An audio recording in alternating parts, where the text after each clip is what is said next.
Coming soon, By hook or by crook, a podcast about The Prisoner featuring our voices and those of our many guests.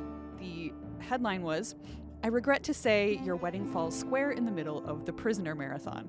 Well, it does sound very science fiction-y talking about getting rid of Q, doesn't it? And I realized I was not the only one perplexed about this show. I, was part of the status quo. I mean, you really get a really clear narrative right from the beginning, which sets up, some great questions, which are just narratively interesting.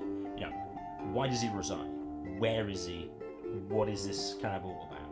Along with pop culture references from the 60s, such as Tony Hancock, Big Hand, Little Hand, Whereabouts, and things like that. There were also quotes from The Prisoner that would have been somewhere. I am not a number, I am a free man. I grew up very much with the ITC shows, with The Saint, with Randall and Hopkirk, and before The Prisoner with Danger Man. Someone who I knew at school knew I was a Doctor Who fan and told me that there was a show called The Prisoner and that I should check it out. The Port Merion location gives it such an individual style and feel that hasn't dated, because it doesn't look like any particular time period or anywhere.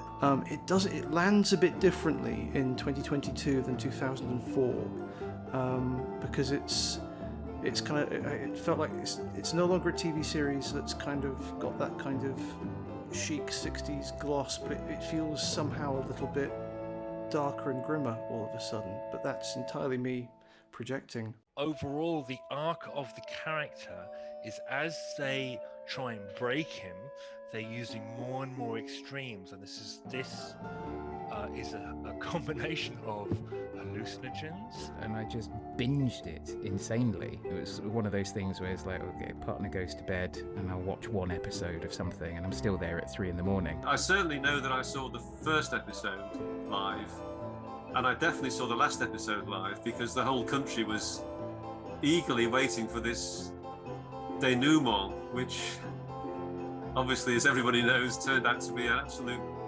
complete and utter surprise and bafflement and all that kind of stuff.